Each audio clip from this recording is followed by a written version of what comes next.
இன்றைக்கி நம்ம சகோ கிச்சனில் என்னுடைய அம்மா செஞ்ச ரொம்ப ஹெல்த்தியான ஒரு சைட் டிஷ் ரெசிபி தான் நம்ம பார்க்க போகிறோம். இது வந்து காண துவையல்.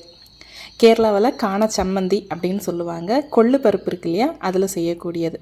கொள்ளு பருப்பு ஒரு 100 கிராம் அளவுக்கு இதை நல்லா கழுவி சுத்தமாக காய வச்சு எடுத்த கொள்ளு பருப்பு இது. அதுக்கப்புறமா இதில் வந்து ஒரு 3 வத்தல் மிளகாவை நம்ம போட்டு வறுத்து எடுத்துக்க போகிறோம். காரத்துக்கு காரம் ஜாஸ்தியாக சாப்பிட்றவங்களா இருந்தால் எக்ஸ்ட்ரா ஒன்று கூட சேர்த்து நம்ம அதை வறுத்து எடுத்துக்கலாம். ஒரு இரும்பு கடாய் எடுத்துக்கோங்க.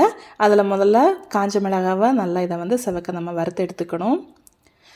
சிவக்க நம்ம வறுத்து எடுத்ததுக்கு அப்புறமா நம்ம இதில் 100 கிராம் அளவுக்கு கழுவி சுத்தமாக காய வச்சுருக்க கொள்ளு பருப்பை சேர்த்து இதையும் நல்லா சிவக்க நம்ம வறுத்து எடுத்துக்கணும். அப்படி இல்லைன்னா பச்சை வாசனை போகாமல் நல்லா இருக்காது அந்த துவையல் சாப்பிட்றதுக்கு. ஸோ கண்டிப்பாக நல்லா இதை வந்து ட்ரை ரோஸ்ட் பண்ணிக்கோங்க. இதில் எண்ணெய் எதுவுமே நம்ம சேர்க்க போகிறதில்ல. ரொம்ப ரொம்ப ஹெல்த்தியான ரெசிபி. கண்டிப்பாக நீங்கள் வீட்டில் ட்ரை பண்ணி பார்க்கலாம். இதை நல்லா செவக்க வறுத்து எடுத்ததுக்கு ஒரு 10 மினிட்ஸுக்கு கிட்ட ஆயிரும். இளம் சூட்டில் வச்சு நம்ம இதை வந்து வறுத்து எடுத்துக்கணும். ஏன்னா சீக்கிரமாக கரிஞ்சு போயிடும் ஹை ஃப்ளேமில் வச்சு நீங்கள் வறுத்து எடுத்துட்டிங்கன்னா. அதனால் நல்ல ஒரு மீடியம் இல்லாட்டா லோ ஃப்ளேமில் வச்சு இதை இந்த மாதிரி வறுத்தெடுத்து வேறு ஒரு பிளேட்டில் நம்ம ஆற வச்சுக்கலாம். இனி இதை வந்து அம்மியில் போட்டு முதல்ல வந்து இதை ரைட்டாக க்ரஷ் பண்ணிவிட்டு அதை மேலே இருக்கிற அந்த தோல் எல்லாத்தையுமே எங்கள் அம்மா வந்து எடுக்க போகிறாங்க. இதுவே நீங்கள் மிக்ஸி ஜாரில் இருந்தால் பல்ஸ் மோட்டில் வச்சு லைட்டாக ஒரு அடி அடிச்சுட்டு அந்த தோலை எல்லாம் ரிமூவ் பண்ணிக்கோங்க. ஒரு முரத்தில் போட்டு பார்த்துட்டிங்கன்னா தன்னால் அந்த தோல் எல்லாமே நமக்கு ரிமூவ் ஆகி வந்துடும். அந்த பருப்பு மட்டும் நமக்கு தனியாக கிடைக்கும். ஸோ இது எல்லாத்தையுமே வேற ஒரு முரத்தில் நம்ம மாற்றி எடுத்துடலாம். இதே மாதிரி 2 பேட்சாக எங்கள் அம்மா வந்து லைட்டாக க்ரஷ் பண்ணி அந்த தோலை எடுக்க போகிறாங்க. லைட்டாக அந்த மாதிரி உருட்டி எடுத்தாலே அழகாக அந்த தோலும் அந்த பருப்பும் தனித்தனியாக வந்துடும். இப்போ எல்லாத்தையுமே அந்த மாதிரி எடுத்து நல்லா புடச்சி எடுத்து வச்சிடலாம். அடுத்தது நம்ம வறுத்து வச்சுருக்க அந்த காஞ்ச மிளகாவை சேர்த்துக்கலாம். சேர்த்துட்டு லைட்டாக இந்த மாதிரி தண்ணி தொட்டுக்கலாம். அதுக்கப்புறம் நம்ம அரைக்க ஆரம்பிச்சுக்கலாம். நல்லா மேஷாக அரைச்சி எடுத்துக்கோங்க. அதுக்கப்புறமா நம்ம இதில் கல் உப்பு சேர்த்துக்கலாம். நீங்கள் பொடி உப்பு கூட சேர்த்துக்கலாம். உப்பு தேவையான அளவு சேர்த்துக்கோங்க. வெள்ளை பூண்டு அப்புறமா சேர்த்துக்கலாம். நல்லா உப்பு போட்டு நல்லா இந்த மாதிரி ஒன்று சேர நல்லா அரைச்சி எடுத்துக்கோங்க. ஸோ நல்லா அரைச்சி எடுத்தாச்சு. லைட்டாக இடையில கொஞ்சம் தண்ணி தெளித்து அரைச்சி எடுத்துக்கோங்க. அப்போ வந்து காஞ்சி வராது, நல்லா ஸ்மூத்தாக நமக்கு கிடைக்கும்.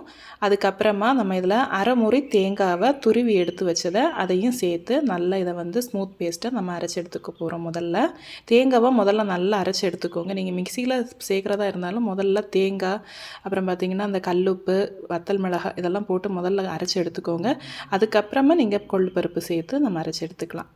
இப்போ தேங்காவை நல்லா அரைச்சி எடுத்தாச்சு. இதை அப்படியே ஒரு இதில் உருட்டி அப்படியே வச்சுக்கலாம். இனி வந்து நம்ம புடச்சி வச்சுருந்த அந்த கொள்ளு பருப்பையும் சேர்த்துக்கலாம். கொஞ்சம் கொஞ்சமாக சேர்த்துக்கோங்க. இடையில மறக்காமல் தண்ணி தெளித்து நல்லா அரைச்சி எடுத்துக்கோங்க. இதில் வந்து புளி எதுவுமே நம்ம சேர்க்க போகிறதில்ல. ஏன்னா எங்கள் அம்மா வந்து பார்த்திங்கன்னா அன்றைக்கி உள்ளித்தீயல் தான் பண்ணாங்க. உள்ளித்தீயல்னால் புளிக்குழம்புன்னு சொல்லுவாங்க. ஸோ அதுக்கு வந்து புளி இருக்கும். அதனால் இதுக்கு வந்து காம்பினேஷன் நல்லாயிருக்கும். புளி இல்லாமல் அரைச்சி வச்சு இந்த கொள்ளு சம்மந்தி வந்து நல்லாயிருக்கும் சாப்பிட்றதுக்கு. ஸோ இப்போ வந்து பார்த்திங்கன்னா இந்த தேங்காவும் இந்த கொள்ளு பருப்பையும் நல்லா ஒன்று சேர அரைச்சி எடுத்துக்கலாம். ஸோ நல்ல ஒரு பேஸ்ட் ஃபார்மில் வரணும். அந்த அளவுக்கு லைட்டாக தண்ணியை தொட்டு நம்ம இது மாதிரி ஸ்மூத் பேஸ்ட்டை அரைச்சி எடுத்துக்கலாம். பாருங்கள், கரெக்டான கன்சிஸ்டன்சியில் வந்துடுச்சு. இதை எடுத்து அப்படியே ஒரு சைடில் ஓரமாக உருட்டி வச்சுக்கோங்க அந்த அம்மியிலேயே. அதுக்கப்புறமா நம்ம இதில் சேர்வகைகள்லாம் எடுத்து நம்ம சேர்த்துக்கலாம். இனி வந்து நம்ம இதில் 2 பல் பூண்டு சேர்த்துக்கலாம். கூடவே ஒரு அரை ஸ்பூன் அளவுக்கு சீரகம் சேர்த்துக்கலாம். நல்ல ஒரு ஃப்ளேவர் கிடைக்கும், நல்ல வாசனையாக இருக்கும், சாப்பிட்றதுக்கு டேஸ்ட்டாகவும் இருக்கும். அதுக்காக தான் சேர்த்துட்டு முதல்ல வந்து ஜீரகத்தை லைட்டாக இந்த மாதிரி க்ரஷ் பண்ணிக்கோங்க. பூண்டை வந்து ரொம்ப போட்டாலும் அரைச்சி எடுக்க வேண்டாம். லைட்டாக க்ரஷ் பண்ணி இந்த மாதிரி ஒன்று சேர அரைச்சி எடுத்துக்கோங்க.